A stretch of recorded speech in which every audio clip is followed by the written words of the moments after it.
E aí, pessoal, vamos dar continuidade ao nosso módulo de vetores, agora na nossa quinta aula, e vamos falar de vetores formando um ângulo qualquer, tá? Já diferente daquilo que a gente já estava vendo antes, porque a gente só via operações apenas com vetores paralelos, como esses aqui, e vetores perpendiculares, tá? Agora a gente vai trabalhar com vetores formando qualquer ângulo, tá? Para a gente isso amplia os conhecimentos em vetores, né? Então, começando por essa parte, né, de vetores com ângulo qualquer, e depois a gente vai falar da subtração dos vetores, tá? Que é uma operação similar à soma, mas que é importante que a gente fale, que a gente aprenda sobre. Bom, então para a gente captar bem essa ideia dos vetores formando um ângulo qualquer, vamos imaginar aqui um bloco de madeira, tá? Sendo puxado por duas forças, né? Vamos supor duas pessoas diferentes. Essa pessoa puxa ah, a 6 newtons e essa a 8 newtons, sendo que essas duas pessoas estão separadas por um ângulo de 60 graus, tá? Então, o primeiro passo aqui é a gente observar como os vetores estão conectados aqui. Eles estão conectados rabo com rabo, né? Então, a gente pode utilizar a regra do paralelogramo, como a gente viu na videoaula anterior, tá? Que a gente faz o quê? A gente pega aqui, repete, faz uma reta paralela ao vetor, aos dois vetores, né? E daí depois a gente traça um vetor resultante que sai dessa origem daqui do contato entre os dois até a interseção, né? O contato entre as duas retas imaginárias que a gente criou. Daí criando, portanto, o nosso vetor resultante. E como a gente pode observar aqui, a gente não tem ângulo reto. Se a gente for trabalhar, a gente não tem mais 90 graus aqui. Então, não pode trabalhar com Pitágoras, tá? Então, Pitágoras está proibido, ok? Não se trabalha com Pitágoras se não tivermos um ângulo de 90 graus.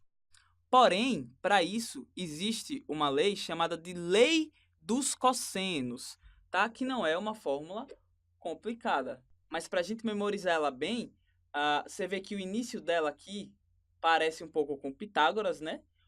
O diferencial é isso daqui, esse termo aqui. Nós vamos ter menos duas vezes F1 e F2, duas vezes cada força, vezes o cosseno, porque a gente está tratando de lei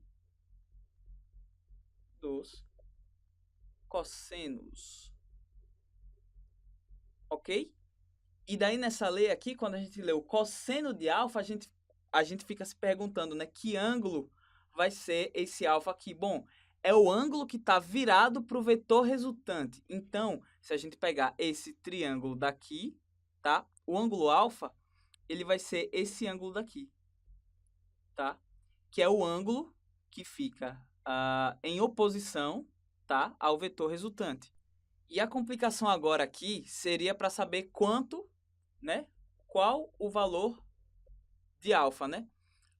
Para isso a gente tem que lembrar de algumas regras de trigonometria, tá? Então, por exemplo, um quadrilátero, tá?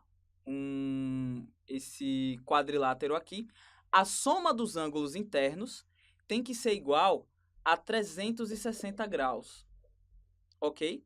Então é o seguinte, se nós temos 60 graus aqui, nós também temos 60 graus aqui. Então, a gente tem 60 em lados opostos, né? 60 mais 60, mais esse que é igual a esse aqui, que a gente não sabe, né? Então, alfa mais alfa, vamos colocar 2 alfa, tá? Isso igual a 360. 60 mais 60, isso dá 120, tá? Que vai ser passado para o outro lado. Então, 2 alfa é igual a 360 menos 120.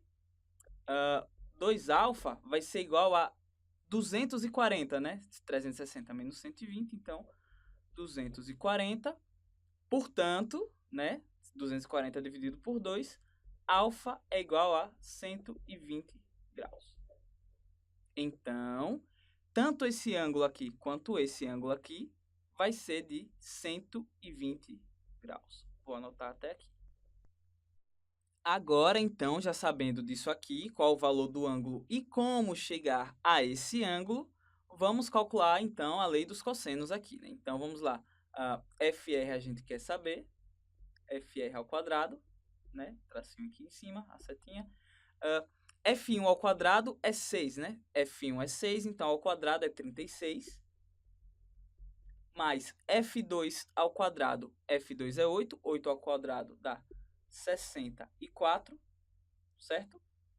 Menos 2 vezes 6 vezes 8, vezes o cosseno de 120 graus. Tá bom?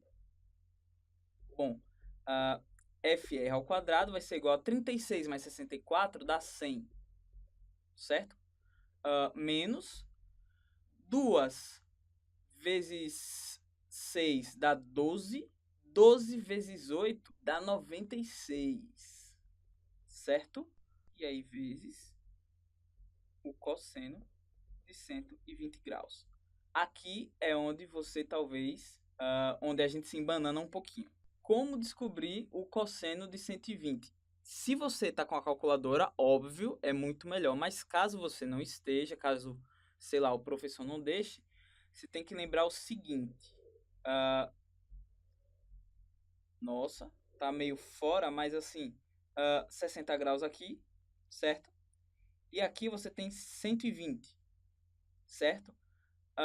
Você pode traçar isso para você observar melhor. 60 e 120 são opostos entre si, tá? Então, e o cosseno é justamente essa reta deitada, né? Consono, cosseno. Então, já que são opostas entre si, o valor do cosseno de 60 é igual ao valor do cosseno de 120 negativo, certo? Então, o cosseno de 120 é o cosseno de 60 negativo, tá? Então, você pode substituir aqui, tá? Então, FR ao quadrado, né? Colocar aqui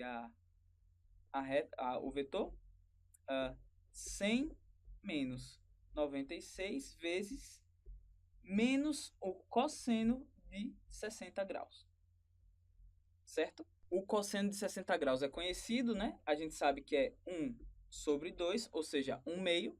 Então, FR ao quadrado é igual a 100 menos 96 vezes menos meio. Daí, então, nós teremos que FR ao quadrado, novamente, né?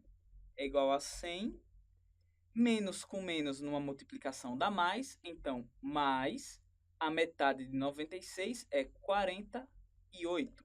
Então, nós temos FR, né? A reta é igual a raiz quadrada de 148, que dá aproximadamente 12,2 newtons. Ok? Então aqui basicamente a nossa maior dificuldade vai ser somente em lembrar aqueles conceitos de trigonometria, né? Porque em se tratando da própria física, isso não é difícil. A gente já sabe a regra, aplica na fórmula, aplica aqui na fórmula e acabou. É só isso. A dificuldade vai ser somente essa mesmo, descobrir os ângulos e tal. Mas aí nada que um pouco de prática não resolva, tá? Então, nessa parte aqui é isso. Mas antes de ir, eu queria fazer uma observaçãozinha, tá? Eu vou fazer porque tem nos livros. Talvez isso te confunda um pouco, talvez não. Mas é só prestar atenção que vai dar certo, tá? Vocês viram que a gente usou, ao invés de 120, a gente usou 60, né? Porque eles são opostos, etc.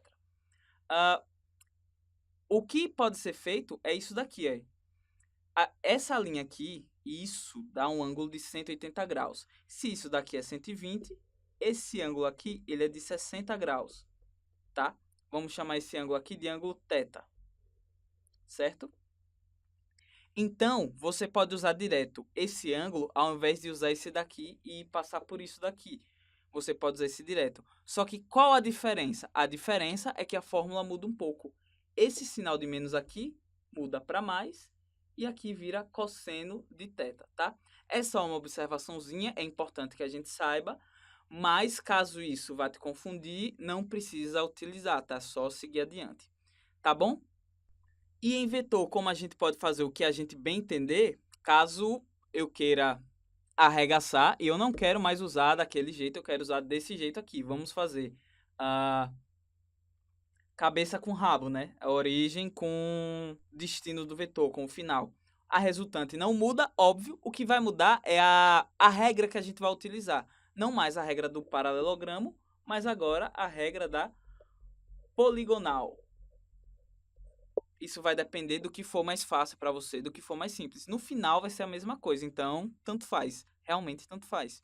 Então o que vai acontecer aqui nesse caso é que nós teremos exatamente a mesma regra, a lei dos cossenos. Não vai alterar, por quê? Porque a figura geométrica aqui é a mesma. O ângulo com que a gente vai lidar, certo? É a mesma. É o mesmo ângulo, tá? Então, pouco importa, na verdade, a regra. É bom saber as duas, né? Pouco importa a regra. No final, o vetor resultante vai ser o mesmo e não tem como a gente fugir da leizinha dos cossenos. Não é difícil de decorar, como eu já disse. Essa parte aqui é como se fosse o teorema de Pitágoras, né? É igual, né? E você só adiciona por menos 2, um vetor, outro vetor, cosseno do ângulo. Ângulo oposto ao resultante. E é isso mesmo, basicamente a lei dos cossenos, ela termina aqui para vetores formando um ângulo qualquer. Não é um bicho de sete cabeças, e isso vai ser muito, muito útil em alguns assuntos um pouco complexos, como, por exemplo, plano inclinado, tá? Que eu já mencionei aqui, como é que é. Que você lida com várias forças, atrito também, etc. E também alguns assuntos da parte de resistência dos materiais, tá?